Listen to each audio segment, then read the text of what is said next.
welcome to the MSA Prep Show. My name is Coach Frank here with my fabulous partner, Coach Davis. And we are here to get you ready for MSA, and we know that you really are ready. Yes. We're just here to review a few problems and help you just show everything that you have learned, because we know you are ready. It's just a matter of taking everything in your brain, showing it on that paper, yes, and shining like we know you can. And so we've taken some examples. These are actually found on the MDK-12 website. These are considered your public release tasks. So if you would like to go to the MDK12.org website and click under what the MSA looks like, you can see these actual questions there. So if there's, and some additional ones, so you can get some practice. And they're fabulous. They have grade 3, grade 4, grade 5, and grade 6 public release tasks. So they have about 20 problems, so it's not as long as a regular MSA would be, but it gives you samples of what questions will be like. So we wanted to go over a few of those questions with you today. And so we're going to start with a 3rd grade question. So if you'll take a look at the question, this is how it looks on the MSA website. And you notice it tells you the grade that we are looking at, as well as whether you can use a calculator or no calculator. And with this particular problem, you are allowed to use a calculator if it would be helpful for you. So let's go ahead and work through the problem. And here it is, just a little bit enlarged for us to help show you. Yes. Okay, so it says Jackie drew this pentagon as the front of a house. How many lines of symmetry could Jackie draw on this pentagon? So the words we need to think about, pentagon. We know that a pentagon has 5 sides. And we need to think about lines of symmetry. Now, if we're thinking about symmetry, we're thinking, it has to look the same, be congruent on each side. So let's see. If I drew a line, and we're looking at our answer choices. Either there's no lines of symmetry, 1 line of symmetry, 2 lines of symmetry, or 5 lines of symmetry. Well, if I drew from this side to this side, that is a line, but these 2 parts are not congruent. So that's not a line that's of symmetry. Not a line of symmetry. No. Let's see.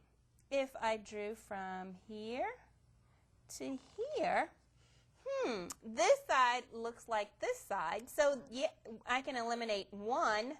And I can eliminate 0, and I see that I have 1 line of symmetry. So let me continue seeing if I can draw any other lines of symmetry. This was my first one, and that's not a line of symmetry. Let me see if I can do anything else here. Do like that. That's not a line of symmetry. Those 2 sides are not the same. So with your lines of symmetry, remember they have to be the same on each side. So, Coach, looks like there's only one line of symmetry in our pentagon. Good. And one thing to remember is that there's sometimes when you see multiple answer choices, when you can very easily mark off some choices. So don't forget, you can write in the test booklet, so feel free to write to help you. Just don't forget, you usually want to keep those bubbles clear because the computer scans the bubbles, but you can mark next to it or on the words or numbers. Just keep those bubbles kind of clear. Since we are actually doing, and remember you bubble right in your, so I'm going to bubble right here, and I can just come over here and put like a little X you can make to the an X right next to 0 even if you want to. And so I can make sure it's not there. I can, so I see that there's not 2. Excellent. And not 5. So there is my bubble, and I am ready to have my MSA question scored. Okay, fabulous. It is time to move on to a 4th grade question. We're going to do 1 question from each grade level here today. So the 4th grade question is one of my favorite subjects. Coach Davis can tell you I love elapsed time. I don't know what it is. It's just so fun for me to find elapsed time. So if we look at this question right here, we can see first of all that it is a 4th grade test, a 4th grade question. And if we wanted to, we could use the calculator. And it's really important to remember that and use the calculator when we can. So the question says, Martin lit a candle at 4:15 p.m. The candle burned until 7:45 p.m. How many hours did the candle burn? So I want to find out the difference between 4:15 p.m. and 7:45 p.m. So to do that, Here we have our enlarged question right here. So remember, you can use your test booklet, so you can go ahead and write things out right there. You will have a scratch paper as well, but you can write in your test booklet, so feel free to do that. So if we're going to start at 4:15 p.m., what I like to do is just count on by hours until I can't count on any more hours, and then I'm going to switch to minutes. So 1 hour from 4:15 would be 5:15, so that tells me that's 1 hour. And then if I'm at 5:15, 1 more hour is 6:15, and I'm still not very close yet to 7:45. So I can keep going. That's 1 more hour. And then I'm going to keep going from 6:15. Can I add on another hour? Let me think. That gets us to 7:15. Still, I am clear from 7:45. So I can go from 6:15 to 7:15. That's 1 more hour. Now let me think. If I'm at 7:15 and I add on 1 more hour, that gets us to 8:15. And that is too far because remember, the candle burnt until 7:45 p.m. So I now want to figure out how far it is to get from 7:15 to 7:45. And we could draw a clock on here if you wanted to. If you had the time, you could draw a clock. But also we know that we're going from 1/4 hour to 3/4 hours. 2/4 hours is a half hour. That's going to be 30 minutes. So from 7:15 to 7:45 is 30 minutes. And then if I wanted to add together all those different times that I've been working on, I had my 1 hour, my 2 hour, my 2nd hour, my 3rd hour, and then my 30 minutes, which gets us to 3 hours and 30 minutes. I'm going off the paper here, but you'll have a pencil, not a very thick marker. So if I look at my answer choices, I know that 30 minutes is the same as a half hour. So if I come to my choices here, I know it's not 2.5 hours, because remember, we already got to 3 hours by 7:15. So I can cross that answer choice off. And I had 30 minutes, so it's not that one. It's less than 4 hours, so my answer choice is C, 3.5 hours. So hopefully that helps you with elapsed time. I really love elapsed time. It's a good thing to practice. It also helps us not only practice figuring out those word problems, but also just keeps that knowledge of time in our mind. It's a really good thing to practice. And remember that the MSA is a time test, so time will be elapsed, and so just kind of keep track of your time as you're going along. Absolutely. Good idea. And so now we have a 5th grade question. Ooh, that one looks neat. And again, you can use a calculator with this one, particular question, and we can see how that might help us. So the question actually says, Nathan divided his rectangular garden into 8 sections that are the same size and shape. So here we have an example, a diagram of Nathan's garden. And the question is, what is the area of the whole garden? And we have some answer choices: 28 square feet, 44 square feet, 112 square feet, 118 square feet. So let's see how we can actually solve this problem using our information that we know. So here. There we go. And there we go. And let's notice here. It's divided into 8 sections. So this part of the garden, from this part to this part, is 7 feet. So this part to this part is going to be 7 feet as well. Okay, so then I know that in a rectangle, opposite sides are congruent. That means they're the same. So if I add 7 feet plus 7 feet, that is going to give me that this length right here is 14 feet. Yeah, this whole side here. Will it help if I go like that? Yes. There we go. That whole side is 14 feet. And the same thing happens here. I have 4 feet right here for this part. And so this part right here is going to be the same thing as well. It's 4 feet. And so the whole thing then would be 8 feet. Okay, now when we are finding the area of a rectangle, you may have heard of an area formula. Area is equal to length times width. So this would be my length, and this would be my width. So let's fill in what we know. We're trying to find area. Area is equal to 8 feet times, I'm going to use a dot here, 14 feet. And I love the fact that I'm allowed to use my calculator for this. Absolutely. So since this is a tool that I'm allowed to use, I'm going to go ahead and use it. So I'm going to multiply 8 times 14, and it equals 112. Yeah, absolutely. And a good idea to use that calculator if you can. Yes, and see we have feet. So remember when we're measuring area, it's always in square feet, so that's not something that's going to confuse us on this particular problem. So it's not 28, so remember we're going to eliminate that. It's not 44. It is indeed 112 square feet. And that was a very good problem to help us out. It was, and you need to be very careful as well. I'm sure your teachers have talked to you about this, but often the other answer choices are they try to trick you sometimes, not they, but sometimes their answer choices, a little tricky. They're to be a little bit tricky because I can actually see where they got the 28 because if you look at this shape really carefully, the two numbers they gave you were 7 and 4. So if you just thought to yourself, area equals one number times another number, if you multiplied 7 times 4, there would be your 28, and there was option A. So be very careful. Sometimes if we're rushing quickly, we look at the numbers, do something really quick, and you see your answer there, be very careful to go back and take your time.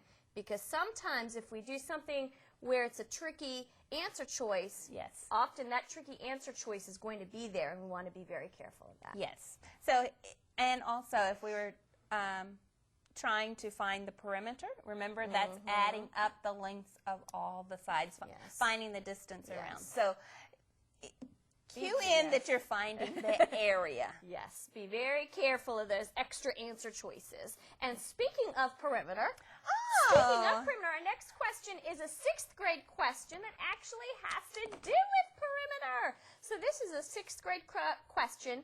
As well, we are allowed to use a calculator for this. So I really love that because this is a tricky question. So we're definitely going to be using this calculator here in a moment. The question says, look at this rectangular sheet of wrapping paper. So we've got length right here and 36 inches to the right. The perimeter of the wrapping paper is 200 inches. What is the length of this sheet of wrapping paper? So we want to find out the length, this L right here. So we're going to go ahead and we're going to take a look at our enlarged question right here a little bit. Very tricky. Now we want to find out what this length is here. And if we think very carefully about a rectangle, we know that opposite sides are the same length. So I know a few things, and I want to write down everything I know, and remember I can write them right down on my test. If this side is 36 inches, then that also tells us that this side right here is 36 inches. Now, what else do we know? We know that the perimeter is 200 inches. So perimeter, remember, is the distance around. We want to add all the sides. So if we added all the sides, it would equal 200. However, we don't know the sides of these two lengths yet, but we do know the sides of these two lengths. So let's add these two together, and we do have our calculator if we need. 36 plus 36, I'm going to add it right here, equals 72. So I know that these two sides added together are 72 inches of the perimeter. So right here, if we were writing it out, we would know that that's 72 inches. Now, we know that the total distance around is 200 inches. So we want to figure out what's left to be added. So if we start with our 200 and we subtract our 72 inches, that will tell us the length of these two sides. And then we've got one more step after that. So if we've got our calculator here, we have 200 minus 72. That means there are 128 inches left to be accounted for. Now let's be very careful, and let's also look right here at our answer choices. And we can start eliminating. We can start eliminating because, first of all, we know, well, here, remember I just talked to you about tricky answer choices being there? Here's 128. So if you just got to this step and you start at 128, or if you start at 72, they would have tricked you. But we know that that's not it yet because 128 inches is the length of these two sides together. So we've got one final step, but notice they did have those two answer choices there to trick you, so be super careful. Now what we need to do is divide this by 2, because remember there are two sides that add up to 128 inches. So our final step is to take 128 and divide it by 2. And remember, we can use our calculator. It had our calculator symbol. So let's go ahead and do that. 128 divided by 2 equals 64 inches. And 64 inches is an answer choice. It is B. Now, if you have time later and you're finished with the test, something you can do is always go back and check, okay? Right. Because we know that these both now are 64 inches. You're ready to move on. It's time to go to the next question. However, if you finish your test early and there is still time, and remember, when the test is finished early, you can go back into that section that you're working on. And that's a good And only habit. that section. It's a great idea to do. Then what you can do is go back and say, you know what, let me add these 4. Yes. Because if I add these 4, that's going to get me my perimeter, and it should then be 200 inches. But at this point, I'm ready to move on to the next question on MSA. But if you have time at the end of your section, go back and check it. You can add those 4, and it will equal 200. Okay. I love that problem. That was fabulous. That was a very fun problem. And before we leave you today, there is one other thing that we would like to do with you, and that is to show you a BCR. Now remember, with your BCRs, you will have, you kind of have to pace yourself because you want to use about 5 to 7 minutes, about 5 minutes answering these. So we have to help you know how to really tune in on solving that BCR. Yes. So here we have a 5th grade BCR, and again, we'll notice that this will be in the section that we can use our calculator. So we're going to read our BCR very, very carefully. And remember, with a BCR, you'll have a step A and a step B, and it's critical that you answer both of those steps. So let's see what's happening here. We see that Michael has 72 pints of lemonade for his friends. In step A, they're asking, how many gallons of lemonade did Michael make? So we have pints, and we want to change to gallons. So I need to start thinking, is pints a smaller unit of capacity than a gallon, or is a gallon or a larger unit than pints? Okay, so let's see what they want us to do in step B. Now remember, anything you write inside of this box will be scored. Anything that's outside of the box will not be scored. And please be very careful of your grid, your barcodes right there. So don't write anything on those barcodes at all. So everything inside of your box will be evaluated for your test. And I love that, because if you think about it, oftentimes I see students just writing on the lines, but if you look at the space down here, it almost doubles the space you have in step B. So let's definitely make use of that space. Yes, indeed. So let's take a look at how we went about solving this particular problem. So let me look at the things that I really, really need to focus in on. So I want to know how many gallons of lemonade is in this particular 72 pints. So let me take a look at step B. Explain how you found the number of gallons. Again, I'm focusing in on the gallons part. And use what you know about equivalent units. Whatever comes after the word about, it's probably a good thing for you to circle those terms so that you can make sure you're focusing on those as you're answering your question. So I've done a little pre-work here. You may have seen this before, where you are using this symbol to help you remember. So G stands for gallon, so I've drawn a nice big G here. And inside of a gallon are 4 quarts. So I put these Q's here to remind me that there's 4 quarts in a gallon. And inside of a quart is 2 pints, so I put the 2 pints here. For each of the quarts. And now I can use this to help me set up my table that I'm going to use to help me figure out how many gallons are in 72 pints.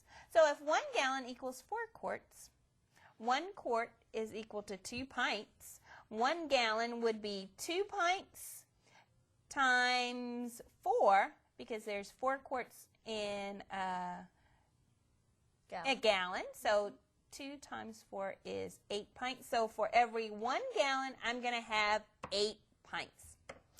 So then I kind of set up a chart to help me out with this.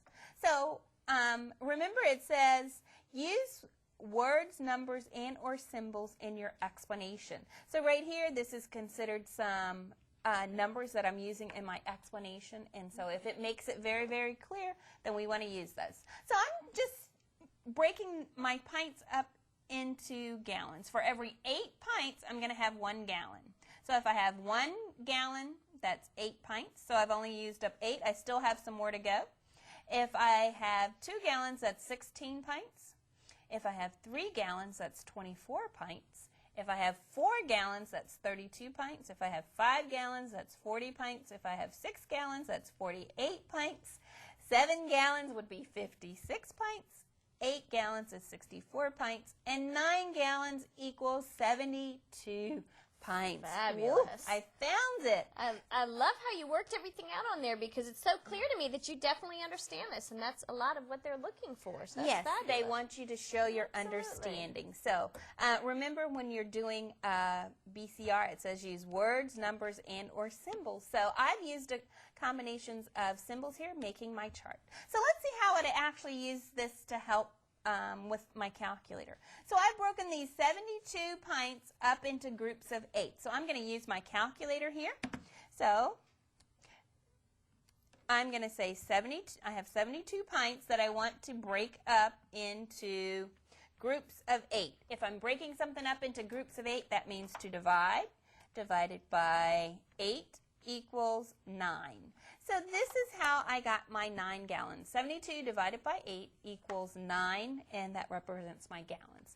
Now I'm going to go back and make sure I have explained. So either of these methods are acceptable. So if you like doing this chart, this is an acceptable way. If you like writing, this is an acceptable way as well. So it says explain how. Remember when it says explain how, I want you to talk about steps that you used. So explain how you found the number of gallons. Use what you know about equivalent units of measurement in your explanation. Use words, numbers, and or symbols in your explanations. So if I think about it, gallons have a larger capacity than pints. So if I'm changing from a smaller unit, which is my pints, to a larger unit, which is my gallons, I would need to divide the smaller number of units into equal groups. That makes so much sense because if you're going from smaller unit to a larger unit, it's going to take less of those larger units indeed. to equal those small units. That's why you divide as well the other way. If you're going from a larger unit to a smaller unit, it's going to take more of those smaller units, right. So you would multiply. Makes perfect sense. Right, and so once we have divided, we're going to get our equal groups that are going to be equivalent to gallons. So when we used our chart right here, we figured out that 8 pints equals 1 gallon. So I want to divide my 72 pints up into groups of 8 pints. So when I do that, 72 divided by 8 equals 9. There are 9 gallons in 72 pints. Fabulous. Remember, just as Coach Davis did here, BCRs are a way to really show your complete understanding of a concept. So here they were trying to look for your understanding of equivalent units. So that's definitely what she did here. And I like how you used words and symbols and numbers and everything in that explanation so that whoever read that BCR, Coach Davis knows her equivalent units. She understands. No questions left in their mind. That step B would definitely be 2 points for me if I were scoring. Yes. So fabulous job. Well, that is it for our MSA prep. We hope that it helped you get ready for MSA. Again, we know you're ready. Just take your time, look really carefully, work out your problems, and we know that you will shine. We know that you will show that you have learned everything you need to for MSA. We know you will make us proud. And if you'd like some additional practice just right before the test, remember you can go to the mdk12.org website and look under what the MSA looks like for some example questions, just like the ones we did here with you today. Excellent. My name is Coach Davis here with my fabulous partner. We've switched names. Oh my names. goodness, I just switched names. That's how close we are. Coach Yes. Frank here with You my can't fabulous tell the two partner. of us apart. I am Coach Davis with my fabulous Thank you. partner, Coach Frank, signing off. Have a great day and good luck on MSA.